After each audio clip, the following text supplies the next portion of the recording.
देखिए, सबसे इम्पोर्टेंट बात इसमें है कि कांग्रेस ने जो कंप्लेन की है कि काउंटिंग के दिन जो बैटरी का परसेंटेज था वो ज़्यादा था।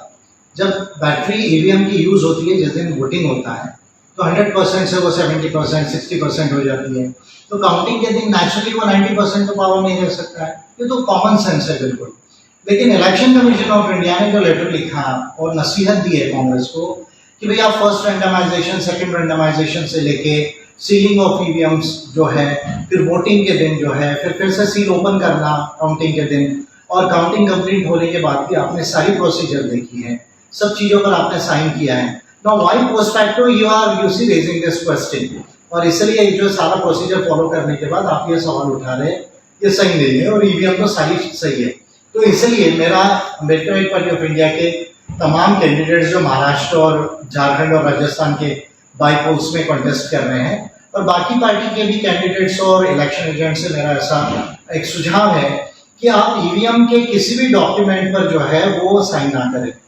आपको जो फॉर्म भरने के बाद जो प्रोसीजर स्टार्ट होगी, आपको बुलाएंगे, आपको बताएंगे बहुत सारी चीज़ें, सील कराएंगे, इलेक्शन के दिन है या काउंटिंग के दिन है, आप जो है वो किसी भी डॉक्यूमेंट पर साइन ना करें।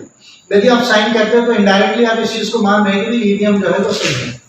और फिर बाद में पोस्ट फैक्टो यदि आप कोई सवाल उठाना चाहेंगे तो फिर उतना आपको फोर्सफुली वो सवाल नहीं उठा पाएंगे, क्योंकि इलेक्शन कमीशन यही कहेगा कि भाई you have agreed to all the procedure.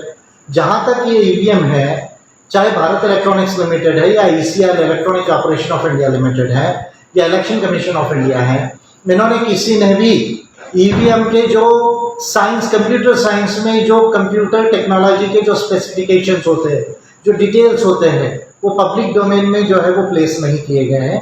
और ये मैं कॉन्फिडेंस इसलिए कर सकता हूँ because I am a petitioner on the EVM in the Nagpur high court, और वो पिटिशन अभी पेंडिंग में, सब जुडाइज है, इसलिए मैं ज़्यादा नहीं कह सकता हूँ। लेकिन ये जो कंप्यूटर है, इसकी जो टेक्निकल स्पेसिफिकेशंस है कंप्यूटर साइंस के हिसाब से, ये पब्लिक डोमेन में इन्होंने नहीं लाए हैं।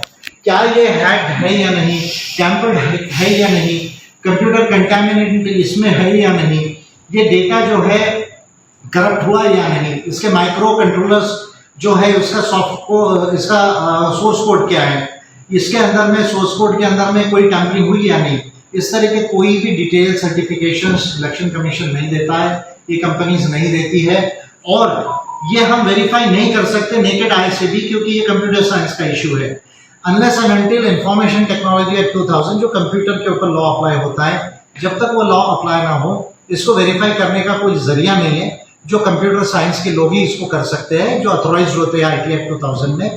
तो इसलिए मेरी ये सलाह रहेगी कि आप किसी भी डॉक्यूमेंट पे, चुनाव तो आप कंटेस्ट करें, लेकिन किसी भी डॉक्यूमेंट पर आप जो है यदि साइन नहीं करते हैं तो आप पर कोई बाइंडिंग नहीं रहेगा कि भाई आपने ईवीएम को आपने सर्टिफाई किया या उसकी सत्यापित आपको देखा। तो ये मेरी आपको एक जनरल सलाह है, और बाकी फिर इसको कैसे आपको करना है या नहीं करना है ये मैं आप पर छोड़ता हूँ। और जो है अगर आप ऐसा करेंगे तो इलेक्शन कमीशन जो आपको बाद में नहीं कह पाएगा कि आपने पहले इसको साइन किया और एग्री किया और अभी आप इस पर क्यों सवाल उठा रहे हैं। That's a very simple advice to you.